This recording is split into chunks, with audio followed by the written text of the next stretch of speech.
everyone. If I could ask the audience to settle, we'll get started with our first session. It's our pleasure to welcome Michelle Yeoh, actress and also UNDP Goodwill Ambassador, and Nanette Braun, the Chief of the Sustainable Strategic Communications Division at UN Department of Public Information. Thank you.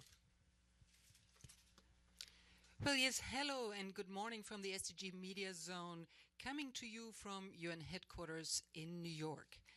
Participants from across the world are currently convening here for the high-level political forum on sustainable development to assess progress on the 2030 agenda, the global blueprint for people and planet that was adopted in 2015. Representatives of 46 governments will report this week on how their countries are implementing the Sustainable Development Goals that are at the heart of the 2030 agenda. But the forum will also hear from mayors, businesses, and civil society. For the next 2 days, this SDG Media Zone will bring you news and voices on the 17 goals, and we are lucky to have a prominent advocate with us to kick off our program.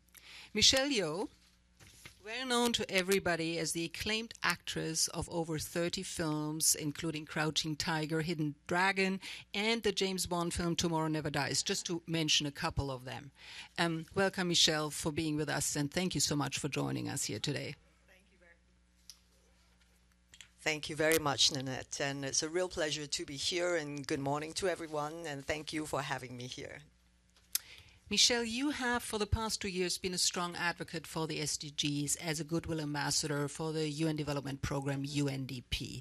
Can you tell us what triggered your interest and motivation to become engaged specifically on the Sustainable Development Goals?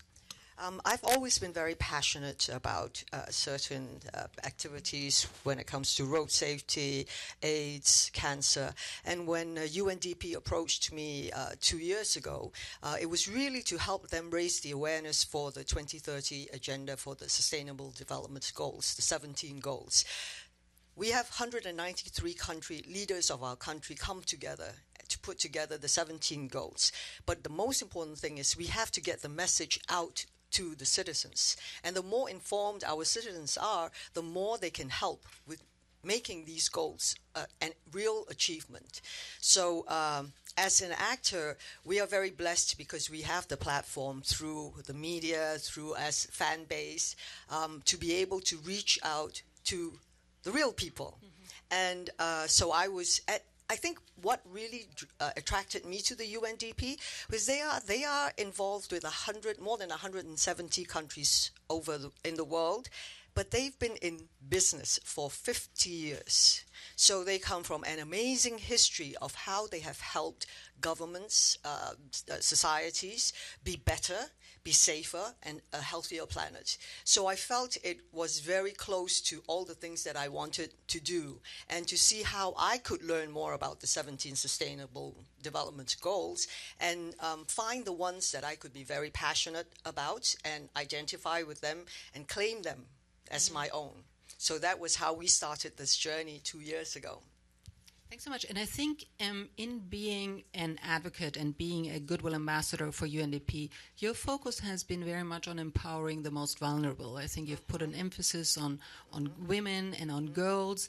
And can you maybe walk us through some of your experiences as a UNDP Goodwill Ambassador? What have you seen? And you said about learning about the SDGs. What have you learned in this role? Well, so my biggest passion at the moment is Goal 1, which is eradication of poverty.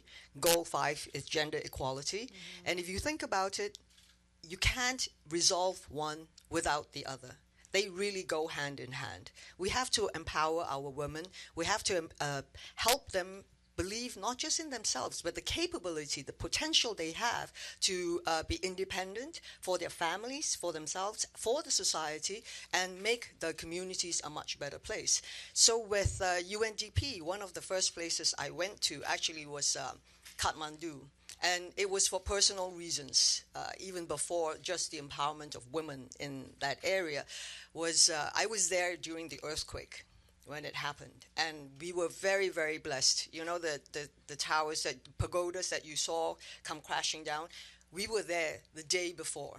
So thank God I'm still sitting here today. But when I left the place, I left with a very heavy heart.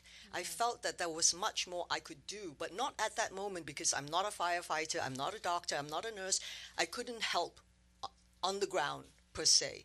So I reached out to my new family at the UNDP and said, what can we do?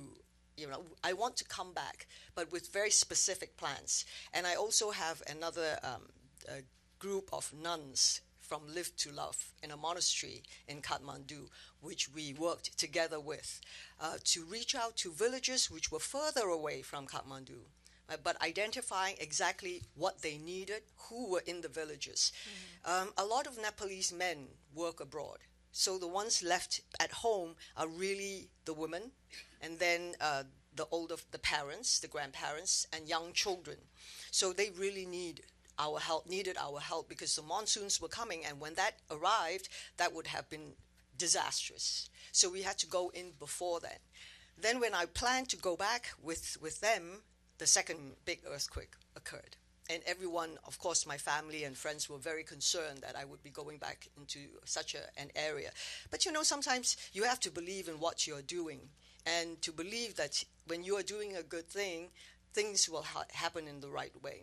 So we went back in, and one thing that I noticed, the women had a lot of water to bring back to the villages, because springs and wells that were there before, because of the earthquake, had dried up. And they would spend 4 or 5 hours daily away from their normal chores and looking after the elderly and the young children, to just carry all this water back. So after I saw that, I went home, we raised funds, and we went back to the villages and we dug wells for them, so that, their loads would be lightened and they would be able to continue to do other things that were necessary for their well-being, their everyday well-being. And also with the UNDP, I've been to China, and it's very important to empower the women, because they are the ones that really look after the family. And they were very sad, because they had to work away from the families and literally leave the elderlies and the children at home. So together with the UNDP, they worked with the local governments and smart businesses to have a rose plantation, so that the women could work in the plantations which were close to their villages, be able to harvest the roses, and then it was to be made into makeup. So all these smart businesses was also very helpful to empowering the women and allowing them to be independent, and also to be able to help with the families and contribute to societies. So these are just a couple of the things that I've done with UNDP.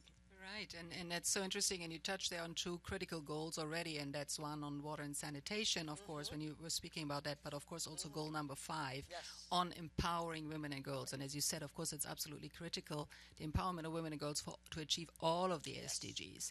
And Michelle, another goal that is being discussed here this week at the high-level political forum is goal number 12 on sustainable production and consumption. And you spoke just this morning, and I know that is something that is also very close to your heart, including a focus on sustainable fashion. Can you tell us a little more about your involvement, and also, is this still a niche, or is it becoming more mainstream?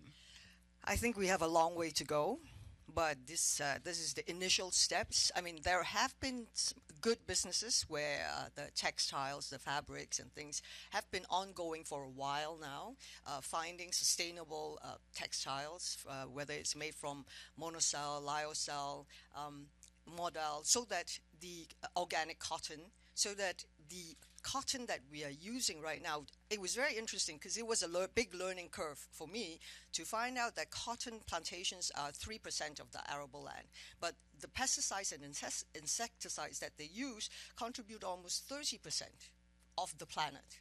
So, and the water consumption, it's 10 liters of water for 1 kilogram of cotton, and which translates into 1 pair of jeans.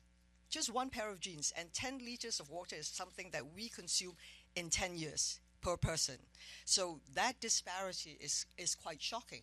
But then the thing is, there is good news. There are ways to rectify that, and this is something that all of us can embrace because this is very much part of our daily lives. And this was something that I was speaking about this morning, is like each one of us have to be conscious consumers, understand that we should buy products that have been made in a way that is good for our planet, it's sustainable, and it's not just fast consumption. I think that's what we've come to right now. It's like fast food, fast clothes, fast this, fast that. So it should be quality versus quantity.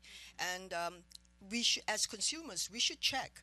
And the more you demand for it, the more there will be access to that. Speaking of which, Michelle, you said as consumers we should check. People who would like to shop sustainably, would like to shop fashion sustainably, where can they get that information? Well, whenever you go shopping, it's very easy because they should be labeled.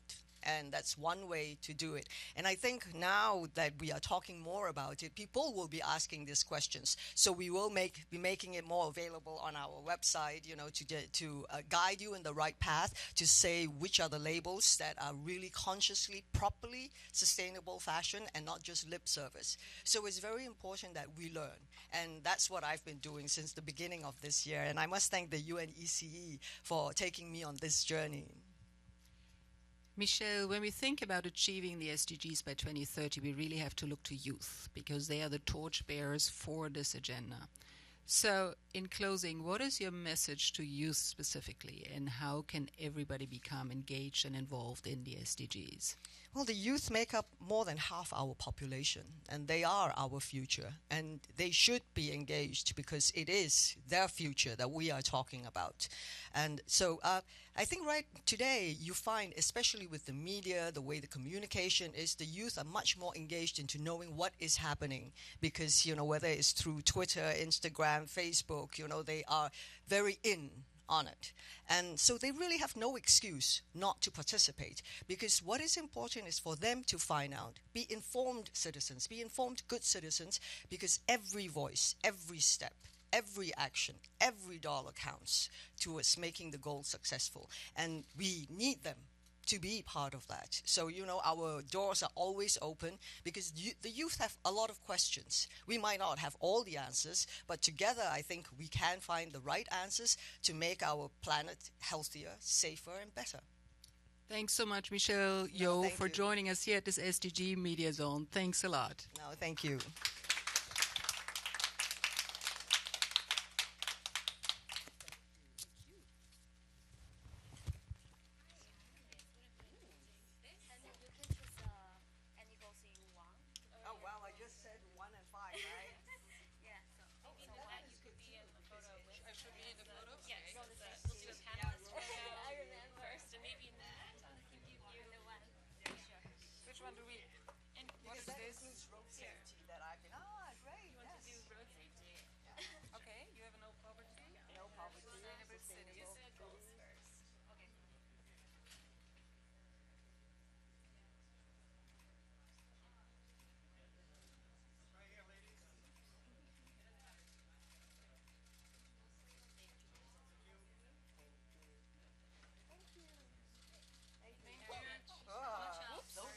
Always that.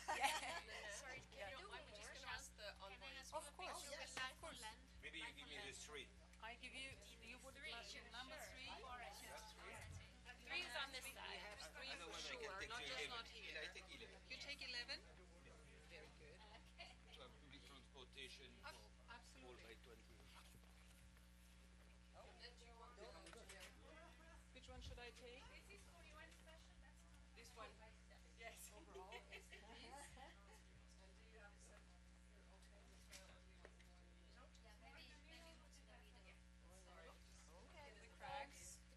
Be careful